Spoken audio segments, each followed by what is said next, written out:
December 30వ తారీఖున ముక్కోటండి. ఈసారి ఎంత అదృష్టం అంటే అమ్మవారి నక్షత్రం అయినటువంటి భరణి నక్షత్రం, దుర్గాదేవి యొక్క ఆధిపత్యం ఉన్నటువంటి మంగళవారం నాడు ముక్కోటి ఏకాదశి జరిగింది. ఏమిటండి విశేషం అంటే 33 కోట్ల దేవతలు కూడా స్వామివారిని దర్శించుకోవటమే ముఖ్యమైనటువంటి విశేషం. ఏకాదశ రుద్రులు, ద్వాదశ ఆదిత్యులు, 8 మంది వసువులు, అష్టవసువులు అంటాం.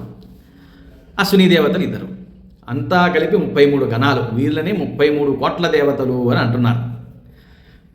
శ్రీరంగం వచ్చి రంగనాథ స్వామిని ఉత్తర ద్వారం ద్వారా దర్శనం చేసుకుని అక్కడి నుంచి భూలోకంలో ఉన్నటువంటి సర్వులను కూడా క్షేమంగా ఉండండి నాయన, శాంతితో ఉండండి, ధనకనక వస్తువాహనాలతోటి ఉండండి అని ఆశీర్వాదం చేసి వెళ్తారట. అయితే దాన్ని ప్రాతిపదికగా తీసుకొని విష్ణు దేవాలయాల్లో, అన్ని విష్ణు దేవాలయాల్లో కూడా, కేవలం శ్రీరంగంలోనే కాదు అన్ని విష్ణు దేవాలయాల్లో కూడా ఇప్పుడు ఆచరణలోకి వచ్చింది. మన భాగ్యం, మన పంట అది. మనం కూడా ఉత్తర ద్వార దర్శనం చేయాలి. అరే ఎవడరా వాడు ఉత్తర ద్వార దర్శనం చేశాడు, ఫలానా వాడండి, అవునా, దాన్ని స్వర్గద్వారంగా మార్చేసి వాడిని మళ్ళీ గర్భనరకంలో పడకుండా చేయండి అని ఉత్తర్వులు జారీ అయితే దేవతలందరికీ. ఇక మళ్ళీ గర్భనరకం అనేది ఉండదండి. అదేంటంటే గర్భం నరకం అంటారేంటంటే, నరకమే మరి అది. గర్భనరకం అనేటటువంటి సామాన్యమైనటువంటి నరకం కాదు. 41 నరకాల్లో గర్భనరకం మొట్టమొదటిదని చెప్పారండి.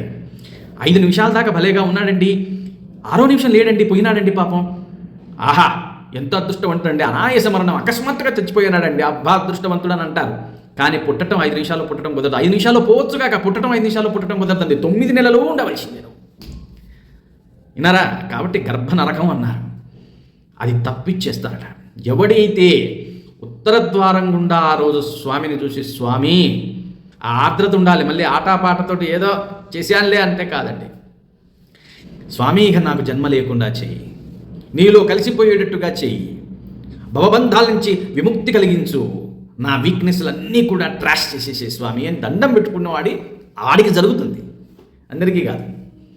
ఆ వైరాగ్యం వచ్చిన వాడు ఉంటాడు, స్వామి తప్ప అన్యము ఏదైనా వేస్ట్, స్వామి ఏమైనా అందులోకి బాగా వెళ్ళిన వాడివై ఉండాలి. మోక్షం కరతలామలకం అవుతుందండి. కాబట్టి ఈ ధనుర్మాసం, ముక్కోటి ఏకాదశి, భరణి నక్షత్రం, మంగళవారం మనం చేసుకున్న అదృష్టం. అందరూ స్వామివారిని అట్లా దర్శనం చేసుకోండి, పునీతులు కండి.